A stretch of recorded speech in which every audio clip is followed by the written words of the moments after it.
Բարև ձեզ սիրելի հետևորդներ, դուք դիտում եք Բաստիոն հաղորդաշարը, այսօրվա մեր հյուրը Ջավախքին աջակցություն հիմնադրամի հոգաբարձուների խորհրդի նախագահ, ամերիկաբնակ բժիշկ, ազգային հարցերով գործիչ Վաղարշակ Փիլոսյանն է։ Բարև ձեզ, պարոն Փիլոսյան։ Բարև ձեզ։ Պարոն Փիլոսյան, Ջավախքին աջակցություն հիմնադրամը լայն գործունեություն է ծավալել Ջավախքում եւ Ջիվանու թանգարաններ վերանորոգվել եւ հիմա արդեն վերանորոգվեց Վահան տուն թանգարանը, ինչ նպատակներ ունի հիմնադրամը Ջավախքում։ Այս հարցը իհարկե ավելի մեծ հարցի մի մասն է, որը կոչվում է հայկական հարց եւ Ջավախքը Հայաստանից դուրս Հարևան Հանրապետությունում եղած դեռևս հայկական էությունը պահած տեղամաս է, որոնք հիմնականում եկել են Ղարսից եւ Էրզրումից եւ այնպիսի դեմքեր է տվել այդ հողը, այդ հայության հատվածը, որ նոր բարձունքների է հասցրել հայ գրականությունը, հայ երաժշտությունը, գուսանական արվեստը եւ այլն։ Այդ տեսակետից իհարկե նախաձեռնողը եղել է Սոսը Սարգսյանը, Սամվել Մկոյանը եւ մոտորն է եւ սիրտն է, ու ես այնպես իրանց հետ ներգրավեցի, ոնց որ դարձանք մի խումբ, մի թիմ, տերանական եւ ջիվանական ոգին կարելիին չափ ակտիվացնել իրենց տուն թանգարանները եւ ցուցասրահները նորոգելով, անձեր կան, որոնք իրոք ընդունելու ես, որ կյանքի եւ ինքնահասկացման ճանապարհով այնպիսի բարձունքների են հասել, որ շփվելով իրենց հետ, կարդալով իրենց գրածները, լսելով իրենց երգերը, դու ինքդ ես հնարավորություն ստանում մոտենալու այդ բարձունքներին։ Տերյան այդ տեսակետից լեզու է ստեղծել, ոճ է ստեղծել, ես մինչև հիմա բժիշկ լինելով շատ իր բառերը չեմ հասկանում, արտահայտելու համար իր հուզմունքները, իր ապրումները, այս մյուս կողմից էլ ինձ ստիպում է բառարանների մոտենալ, որովհետև մենք իսկապես լինելով խորհրդային շրջանում կրթություն ստացած անց, մենք բոլորին տեսել ենք այսպես կոչված սոցիալիստական ռեալիզմի տեսակետից այն մասը մենակ գրի, որով ինքը գովելու է հեղափոխություն, էլ չի ասում, որ դրանից հետո ինչեր է անցել իրեն գլխով, մենք ճշմարտությունը լրիվ չենք գիտեցել։ Այդ տեսակետից Վահան Տերյանը նաև քո գրած գրքի շնորհիվ եմ ես հասկանում, շնորհակալություն, պարոն Փիլոսյան, որ ինքը իրոք այն ոգեղեն էակներից է հայոց պատմության մեջ, որը պահի տակ ոգևորվելով, ոգեշնչվելով բարձր իդեաներից մտել է շարժման մեջ բոլշևիկյան, հեղափոխական եւ հանկարծ որ բախվել է էս ում հետ է շփվել, այդպես էլ ինքը ոնց է ասում, քո գրքից եմ քեզից վիտատ բերում, խղճիս եւ սկզբունքներից չեմ դավաճանի, որ ինքը կարող էր որոշ նյութական օգուտներ ստանալ։ Այդ առումով կարծում եմ, որ հայրս մի խոսք ուներ, Միքայել Փիլոսյան, մեր դպրոցում պիոներները որ շարժվում էին, պետք է ասեին կոմունիստական պարտիային գործին պայքարին եղի պատրաստ։ Խուլ գյուղ ճանապարհը 100-200 մետր գյուղից հեռու էր անցնում, մենք իսկապես մարդիկ շրջանցում էին, Հավասու գյուղն է դա։ Հայրս ձևը գտել էր գյուղում, կանգնեցնում էր շարք, ես այդ շարքի մեջի աշակերտներից, պիոներներից էի, ասում էր աշակերտներ, մենք պիոների նման ձեռքերս դնում ենք այս ձևի, բարի գործի համար եղեք պատրաստ։ Եվ ես որ ասենք մտա կապվեցի Սոսի, Սամվելի, նաև Մութաֆյանի հետ, այդ երյակը գլխավոր գործերն անողն է, իմ մտքի մեջ, իմ հոգու մեջ կատարածս քայլը հորս Էյուջան հետ ներդաշնակ է։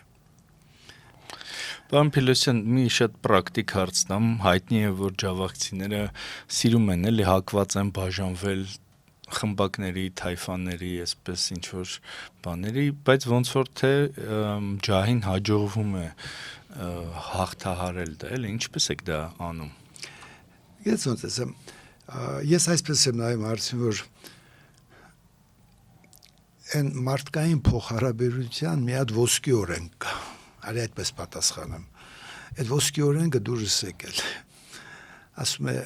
մարդկային փոխհարաբերության ոսկի օրենքը այն է, որ մարդկային փոխհարաբերությունը ոսկի օրենք չունի։ Եվ եթե մի խումբ այդպես է որոշել, մյուս խումբ այնպես է որոշել, ես ընդունում եմ բոլորին էլ եւ կուզենայի մենակ մի այսպես դատողություն անել, որ տեսնենք խումբը երբ շատ է մեկուսանում, որտեղ է ինքը կույր, խուլ կամ տգետ, այն մյուս խումբը, որը ուրիշ ձևի արե, իրենը տեսնենք, չմոռանալու, որ ես էլ շատ տեղեր կույր եմ, խուլ եմ եւ տգետ եմ։ Դա է ինձ մեկուսացնում մյուսներից։ Պարոն Փիլոսյան, Հայաստանում քչերը գիտեն, որ դուք Միացյալ Նահանգներում ակտիվ գործունեություն եք ծավալում, հանդիպում եք սենատորների, կոնգրեսականների, այլ պաշտոնյաների հետ, ընտրովի եւ նշանակված, նրանց ներկայացնում եք Վիլսոնյան իրավարար վճիռը, ինչու եք դա անում, պարոն Փիլոսյան։ Այնքան հետաքրքիր է, ես Ամերիկա գնացել եմ 38 տարի առաջ, իհարկե անգլերեն, քննություններ, ինտերնշիփներ, ոտքի կանգնել բժշկական իրավունքի հաստատում, որը իրոք գոյապայքար է։ Եվ ես երախտապարտ եմ հայ գաղութին, հայ բժիշկներին, նաև ոչ բժիշկներին, հարևան բարեկամ ընկերներ, որոնք նեցուկ կանգնեցին, որ ես կարողանամ քննության պարապեմ, մեկը գրքով, մեկը քննության փողը վճարելով, մեկը ճամփու ծախսը վճարելով, մեկը մեքենա տալով, հետո էլ եկավ իրատված մեքենայի ապակին սարքեց, ասես գիտես։ Եվ երբ որ արդեն սկսեցի աշխատել ինքնուրույն, զավակներս համալսարանական դարձան եւ կինս կարողացավ այնպես անել, որ այդ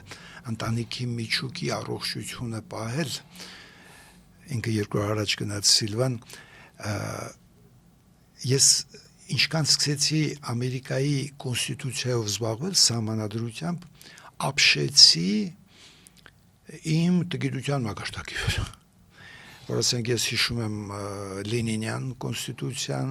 սահմանադրությունը Ստալինյանը, հիշում եմ նույնիսկ ես ելույթ եմ ունեցել Բրեժնևյան սահմանադրությունից, ճիշտ ասած Հայաստանի սահմանադրությունը անկախանալուց հետո չեմ կարդացել, բայց երբ որ ես սկսեցի ուսումնասիրել եւ միջազգայինորեն հետս բերել եմ Ամերիկայի սահմանադրության մասին գիրքը, մոտ մի 400 էջանոց, որ այնքան հետաքրքիր է, վերնագրի տիտղոսաթերթի վրա գրված է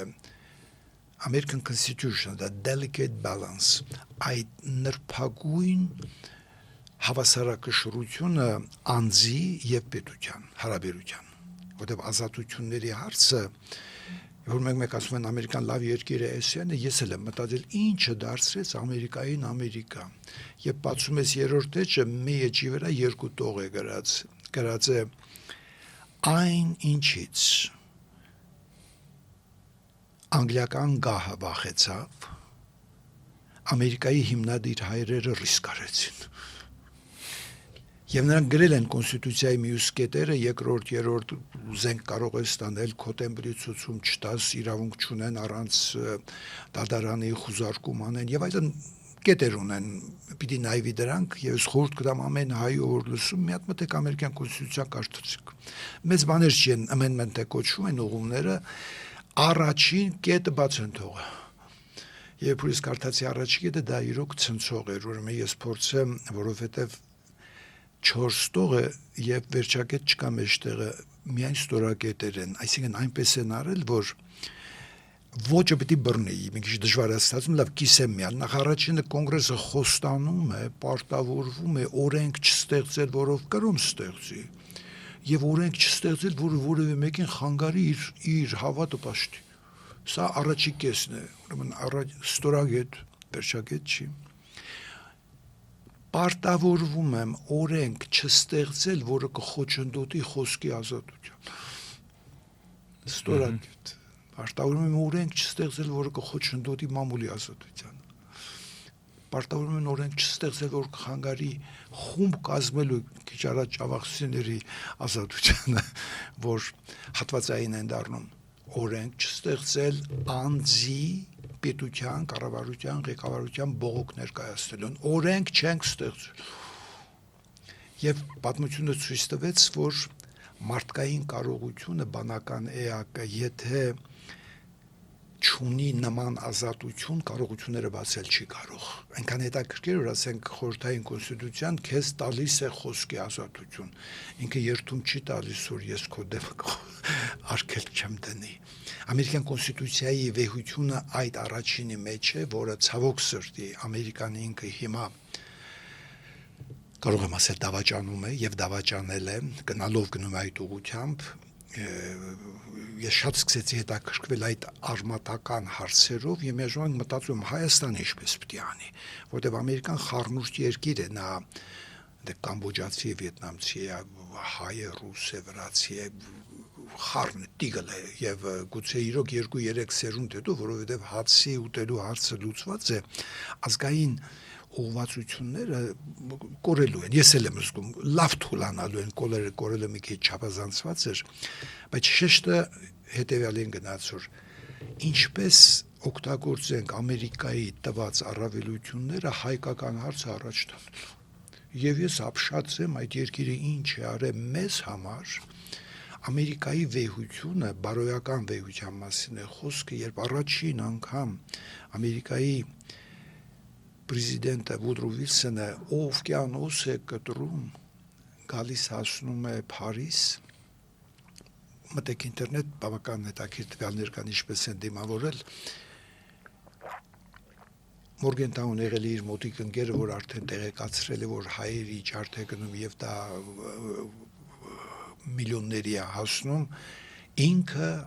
տրամադրվում է ոչնչացվող ազգը փրկել։ Պատրաստ եղել նույնիսկ պատերազմի, ես կարդացի արդեն տեղերում, որ միշներները, բարեգործները ուղղակի ասել են պատերազմի հայտարարի Թուրքիային։ Պիտի հայտարարի, ուրիշ ձև չկա։ Եթե պատերազմ հայտարարեցիր, այդ գազանը կենտանի մնացածներին էլ ոչնչացնելու։ Ինչ որ եղել է, թույլ տվեք բարեգործական գործը շարունակենք։ Ես նույն ձևի մտա Թեոդոր Ռուզվելթի արխիվը, բառացի եմ ասում, Ամերիկայի պրեզիդենտ 26-րդ Թուրքին պատերազմ չհայտարարելը սրիկայություն։ Թեոդոր Ռուզվելթ։ Պարոն Փիլոսյան, բայց դա 100 տարի առաջվա իրողություն է, 100 տարի առաջվա պատմություն է եւ հիմա Հայաստանը, հայ ժողովուրդը կանգնած են նույնքան այսպես էգզիստենցիալ վտանգների առջև եւ չգիտեմ քննարկում են Հայաստանի լինել չլինելու հարցը, Թուրքիան էլ ինչ որ սպառնալիքներ է հնչեցնում, Ադրբեջանը շատ ավելի ուղիղ է սպառնալիքներ է հնչեցնում, մեր ղեկավարը պատրաստ է, չգիտեմ, գնալ խոնարհվել, ծնկաչոք ինչ որ բաներ խնդրել, աղերսել, արդյոք այդ Վիլսոնյան իրավարար վճռի մասին հիշատակումները ձեր խոսքերով ասած չեն գազազեցնում այդ գազանին։ Քրիստոսը քանի տարի անցել է իր ծնունդից, բայց սերը եւ ներողամտությունը իրեն բերած մենք չենք բարանում, դրանք բարոյական արժեքներ են։ Առաքինությունը երբեք նահանջ չի ապրում, բայց առաքինության տեսանկյունով քայլերին մոտենալը Ամերիկային էլ պետք է զարթնեցնի։ Երկիրը նահանջել է իր սկզբունքներից։ Հիմա նուրբ հարց տվեցիր, ես այսպես եմ մոտենում շարունակելով նախորդը, որովհետև Թեոդոր Ռուզվելտը շատ հետաքրքիր պրեզիդենտ այսպիսի միտք ունի։ Ելույթի ժամանակ մեկն ասում է պատերազմի ժամանակվա միակ զոհը հայ ժողովուրդն է, տեղից վեր եկնում ասում եմ խոսքերն են, ինքը չի ասում Փարիզի գրավում ոչնչացում միլիարդների վնաս Գերմանիան տվել է, 100,000-ներ ընդեղ զոհվել են, պատերազմը մեկ զոհ ունի հայ ժողովուրդը։ ելակետային դրույթը, որտեղից դու սկսում ես, ես որ հիմա լսում եմ Ամերիկայի արտաքին գործերի նախարարը State Secretary-ն ասում է, մենք նպաստում ենք Ադրբեջանի եւ Հայաստանի միջև խաղաղության պայմանագիր ստորագրելու, ես հնդիկների հետ եմ մոտիկացի, իրանց աղոթքն եմ անում, ասում եմ Տեր Աստված առաջ իրան հասցի, ես ուզում եմ որ ինքը շփոթված է, բայց ինքը ուզում է գլխարադանը, ես տեսնում եմ դա, որովհետև Վուդրովիցյանը պարզ ասում է գազանին եւ զոհին չի կարելի բերել մեկ սեղանի շուրջը, անարդար է։ Հիմա ամերիկանիկը մոռացել է այդ վեհությունները իրեն եւ Վուդրովիցյան հաջորդ մեջբերումը Թուրքիան այսօրվա Թուրքիան իր հարստությամբ հայկական արյան եւ հայկական հարստության ու հայերի թալանի վրա է հիմնված մենք պետք է ճշմարտությունը եւ արդարությունը բերենք տեղը եվրոպական երկրները բոլորը հանդես են գալիս որ մենք այդպիսի միջոց չունենք փրկելու, պարտադրելու եւ այլն բացի այդ կետը մեջը նշված է Ամերիկայի Միացյալ Նահանգներից եթե նա վերցնի մանդատը Սրանք այն ժամանակաշրջան են, ի վերջո մեր բարոյական արժեքները բյուրեղացված մտքերի վրա են գալիս։ Եթե խորությունը դրան չի ասի, Տերյանը Տերյան չի դառնա, Թումանյանը չի դա, բայց այդ հրաշք իրենց մոտ եղել է բնականից դրանք հանճարներ են քաղաքականության մեջ։ Ես զգում եմ, որ Ամերիկայի Միացյալ Նահանգների 1914-15 թվից մինչև 1930 թվականի կատարել, իսկ Ամերիկայի պիկը տնտեսական ընկավ 20 թվականի վրա, որ հարստություն ինչ-որ ստեղծվեց 99% այնտեղից է գալիս։ Ամերիկան իր վրա վերցրեց այդ բարոյական պարտականությունը։ Ես չգիտեի, որ Հոլիվուդի կինոստուդիան սկսում է տոմս ծախել, փողին չի կպնում, այդ տոմսի եկամուտ ուղարկում է հայվոր։ Չարլի Չապլին մենք այն օրը խոսեցինք այդ երեխան, որ գիշերային լույս էր, ինքը $1 միլիոն է հավաքում հայ որբերի համար։ 1000 ամերիկացի եկել է 100-ներով Գյումրիում 25000 որբ այստեղ են պահել, 6000 պահել են Ղարսում։ Գումարային շուրջ 130 որբանոց են շինե։ Հիմա ողբալին որն է, ամփոփեմ։ Քաղաքակրթության պատմության մեջ չի եղել նման երևույթ, երբ աշխարհի ամենահզոր հարուստ երկիրը առանց որևէ ակնկալիքի գալիս է կորչող արսք է փրկում։ Այսպիսի բան չի եղել ու հանկարծ Ամերիկայի նախարարը 50 նահանգներ ճանաչել են, սենատը ճանաչել է, կոնգրեսը ճանաչել է, նախագահ Ամերիկայի Բայդենը հանձինից ելույթ ունենում, այո, դա ցեղասպանություն էր ու կանգնում է, իր վեհությունը չի խոսում իր երկրի, Թուրքին չնեղացնի, պարզվում է մեկ օր առաջ ինքը Էրդողանին է զանգել, որ ես պետք է ճանաչեմ վատ միս կա, ինչ ասեմ, Տեր Աստված գիտեմ հիվանդը ինքը հասի իրեն, հասի, որ մարդը փոքր հաշիվներով ինքը հայկական ցեղասպանության համար ամերիկյան տասնյակ միլիոններ է տալիս դպրոցում դասագրքերի մեջ մտցնելու մեր նամակարշավը, քարոզարշավը այսպիսի ուղղություն էլ ունեցա, որ հարկելի Բայդեն խնդրում ենք դասագրքերը չփոխել, նոր բան չգրել, կուզենք միայն մտցնել, թե ցեղասպանությունից ժամանակ Ամերիկայի օգնությունը ինչու այսօրվա կառավարությունը լուռ է, որ ժողովուրդը տեսնի մի հատ։ Պարոն Փիլոսյան, Հայաստանում Վիլսոնյան իրավարար վճիռը եւ պատմագետների կողմից եւ հասարակության ավելի լայն շրջանում ընկալվում է իբրև ավելի շատ բացասական բան, իբրև երազների հետևից գնալ եւ իրականությունը թողնել եւ ասում են, որ եթե մենք չմասնակցեինք այդ վեհաժողովին, այլ գնայինք բոլշևիկների հետ պայմանի համագործակցության, Հայաստանը չէր կորցնի իր տարածքները եւ բոլշևիկները մեզ չէին պատժի։ Ձեր կարծիքով այդ բացական վերաբերմունքը միայն այսպես օբյեկտիվ պատճառներ ունի, էլի, թե ինքը սուբյեկտիվ քարոզչական բաներ էլ ունի։ Ոնց է նախ այնտեղ որտեղ բոլշևիկ է մեջ գալիս հանդինս Լենին, Ստալին, Տրոցկի,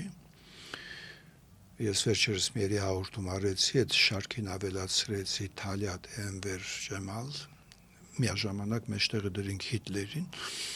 որպես բոլշևիկների։ Հա, որովհետեւ խորը որ նայում ես Լանդաուին ինչու բանդարկեցին Նոբելյան մրցանակի Դանիա է գնացել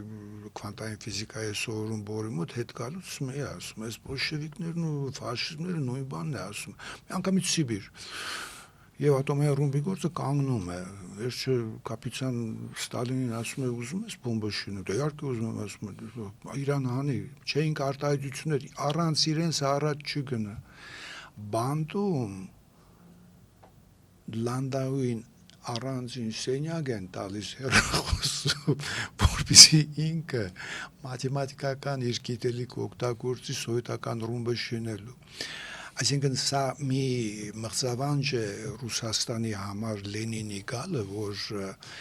ռուս ժողովուրդը Կարմիր հրապարակում ունի 9 գմբեթանոց Սաբոր Վասիլի Բլաժենովը, որի երրորդը հայկական է Սուրբ Գրիգոր Լուսավորիչ, եկեղեցին Աստվածը թողած մարդ սկսեց պաշտել։ Ու այդ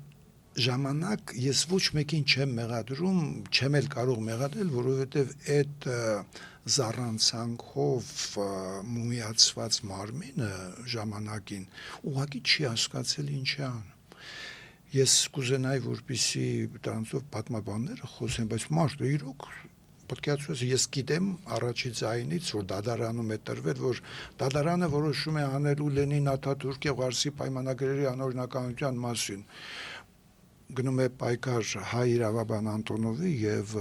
Լավրովի իրավաբանի միջև, Լավրովի իրավաբանը ընդհատում է դուք տեսնում եք երկիրը կործանվում է, լեզուկը տեք խոսեք, ես ինչ հարցեր եք գնում,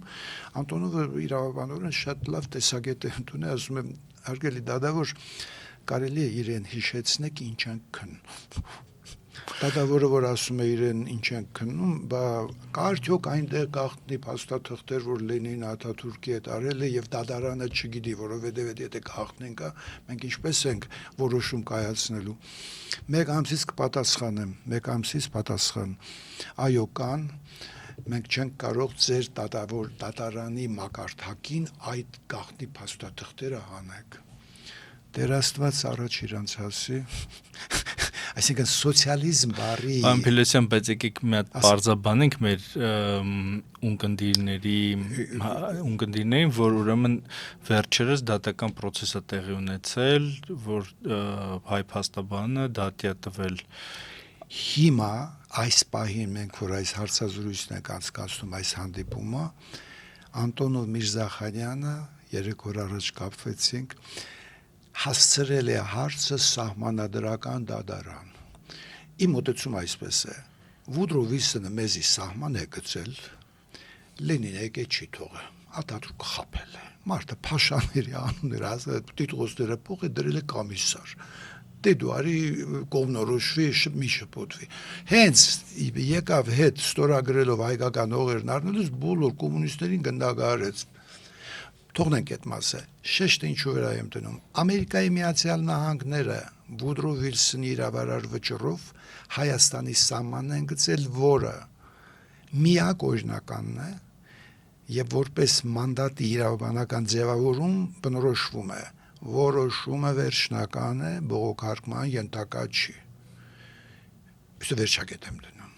Հիմա Ռուսաստանը սոցիալիզմի գաղափարով Բաքվի 3-րդ ինտերնացիոնալի ժողովով 2000 պատգամավորով 150-ն էլ մոտավորապես հայ են եղել մուսուլմանական աշխարհում կարծես Ռուսաստանում գործերն արել իմ այն դեպք յանի Էնվեր Փաշային է կանչե մարդը Բաքու բոլշևիկը Զինովիևը ղեկավարը չտկանակ բանի բայց ես կուզենայի որ ժողովուրդն իմանա ինչեր են եղել ու մուսուլմանական աշխարհում սոցիալիզմ է տարածում ամերիկան մեր սահմանը գծել է Լենին Աթաթուրքի Վայսի պայմանագրերով կանգնեցված է Վուդրո Վիլսոնի իրավարար վճռի գործադրումը Գյուրջան Ամերիկան ու Ռուսաստանը իրար հետ չեն խոսում,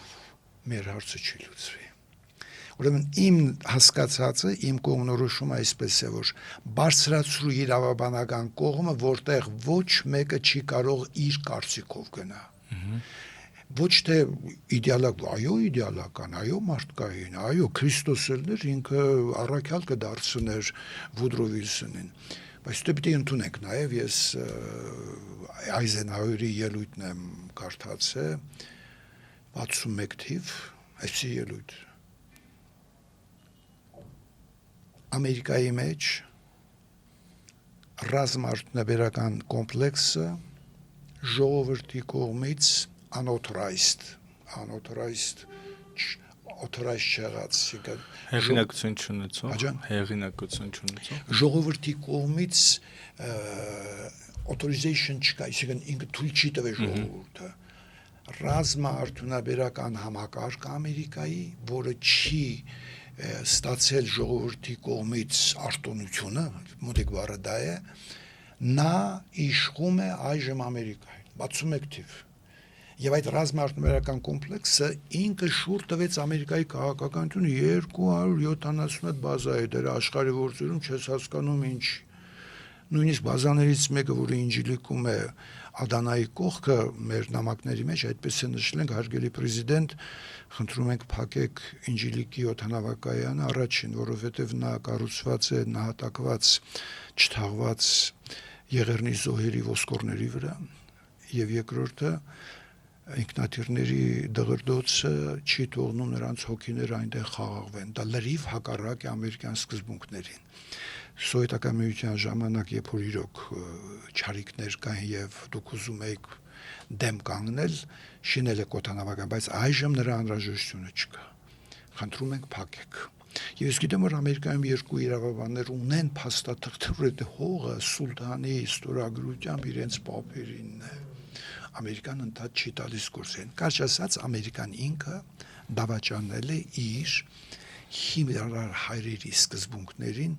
եւ այն նամակը, որ տվի քեզի QR կոդով, դրա մեջ մետակիր նախադասություն եմ մտցրել, հարգելի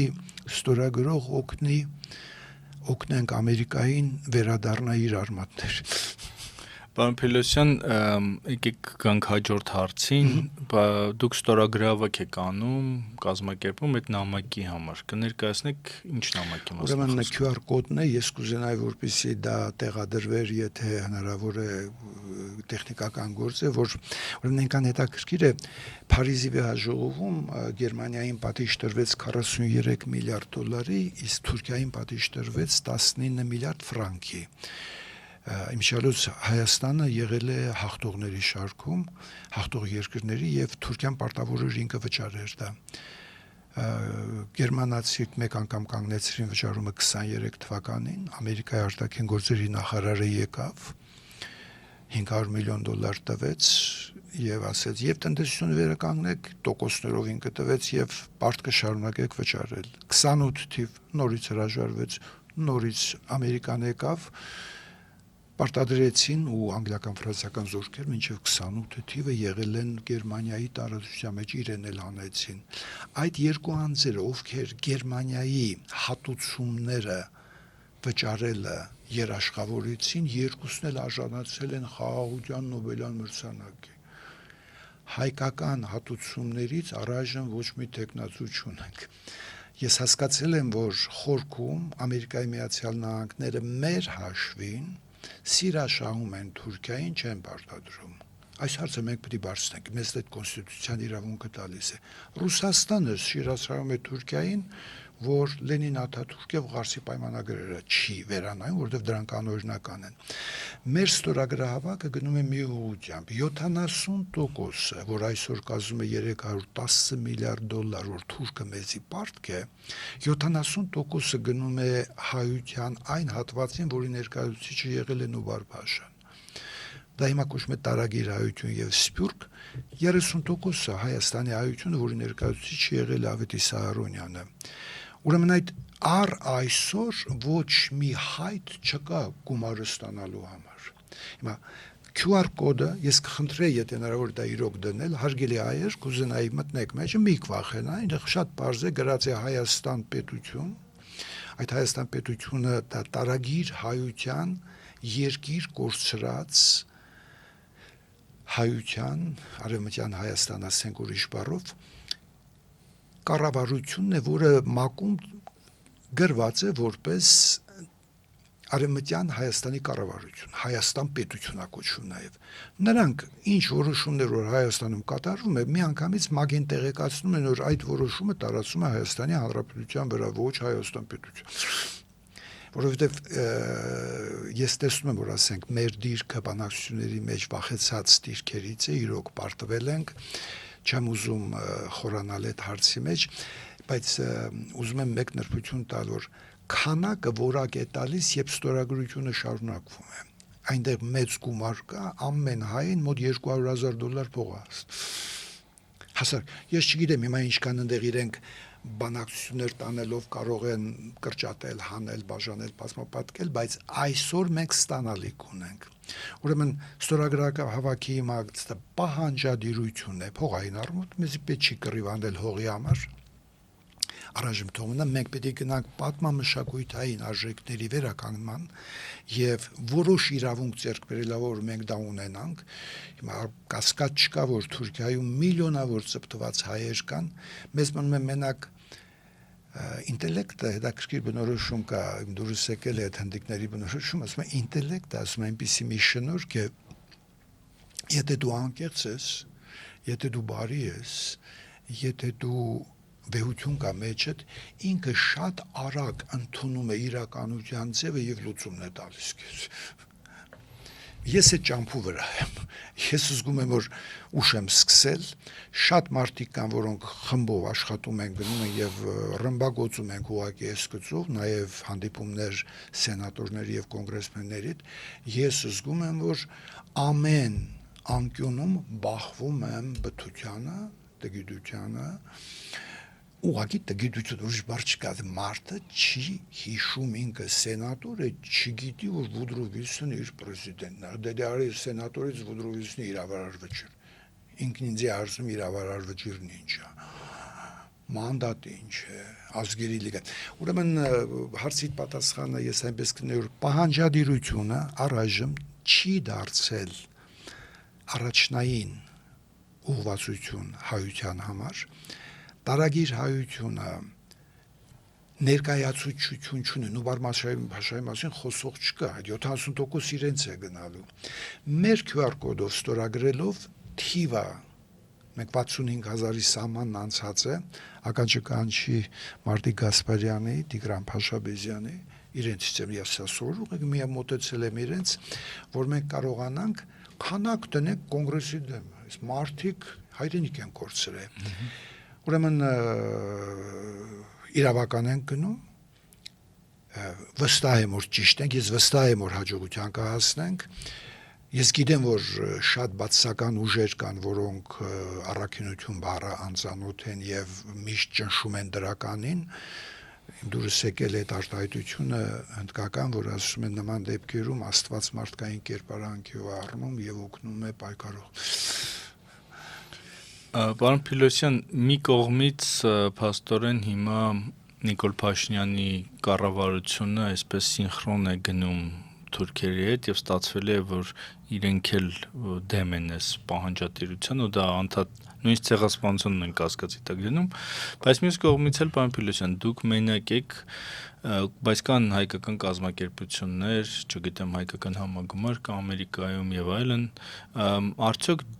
կա համագործակցություն այս հարցերի շուրջ, թե ինչպես մնացած բոլոր հարցերում, այս հարցում եւս հայերը բաժանված են։ Ինչպես է, ում հետ շփվել եմ, հələ ես չի ասող չեմ լսել։ Իսկ գործանող տեսել եք։ Ես նույնիսկ ցենք օգտագործելով առիթը, որ մենք եթեր ենք գնում, ես արտաքին գործերի նախարարին եւ Փաշինյանին հարգանք ձեզի ես կուզեմ մենակ այնպես աշխատեք որ Հայաստանում հանգարց թոհու բոհերի չգնա ներկա իրավիճակը միաժամանակ դիմացինը պիտի տեսնի որ դու շարժում ես միջազգային օրենքով ես գիտեմ մի 200 թում արել եմ ուղիղ դիմելով վարչապետին այսպես որ ինքը որ ասում է ես ձեզ չեմ կարող ներկայացնել վերջի այցը Իստանբուլ դա իհարկե այդ պահի համար ես մի քիչ sense իրեն կներեմ որ ինքը ուզում է շարունակի բանակցությունները տակտիկակա ստրատեգիակա հասկանում եմ բայց երբ որ Էրդողանը շատ լավ գիտի որ ինքը $300 միլիարդ պարտք է ու դու ձայն չես անում ինքը քո անկեղծությանը չի հավատա իսկ որ դու անկեղծ չես Ալիևը շատ լավ գիտի որ ինքը պատերազմական հանցագործություն է գործել եւ երբ որ դու միջազգային դատարանում թղթերը հետ ես վերցնում ինքը շատ լավ զգում էր դու շարունակում ես Արցախից նահանջել նույն ձևի մենք բաց ենք թողել իրոք 44 օրը պատերազմում մեծ որովհետև հերոսությունը եւ տեխնոլոգիան տարբեր են այդ մասերը մենք պետք է լավ ուսումնասիրենք բոլորը համաձայն են որ պահանջադիրությունը առաջնային է 70 տարի սովետի ժամանակ անունը չի տված 700 տարի թուրքական ստրկության տակ անունը չենք տվել բայց պատմամշակութային արժեքներ ենք ստեղծել իմ մոտեցումը այսպես է սփյուռքահայության պոտենցիալը շատ մեծ է եթե Փաշինյանը ինքը զգում է որ չի կարող իր ոճով շարունակել բանակցությունները նա պետք է գիտենա որ զուգահեռ սփյուռք ունի ինքը որը պիտի այս հարցերը տանի առաջ Սա չի կարող լինել ինքը ես այսպես եմ ասում արի մենք հասցնենք Վուդրո Վիլսոնի մասին սենատում խոսեցնելը մինչև հենց հասավ սենատ մենք խաղից դուրս գանք թող Հայաստանի կառավարությունը մեջ մտնի մի հատ երիտասարդ կա անունը Դավիթ Մնացականյան գալուց առաջ հանդիպեցինք որ բացայտ ասեց ես եկող տարի դնելու եմ կոնգրեսմական դառնալու Վերջապես մի մարդ, որի վրա հույս եմ դնում, որ վեր կենաս ընդ կոնգրեսին ասես այ ընկերներ, դուք օրենքներ ունեք։ Դավիթ Մնացականյան Տեր Աստված օգնի իրեն, պիտի թիկուն կանգնվի, մենք այսօրվա օրը չունենք, մի հոգի ունենք Մենանդես, Ռոբերտ, որը ցավոք սրտի անհաջող վերջ ունեցավ իր կարիերան, Մենք պիտի Ամերիկայում կարողանանք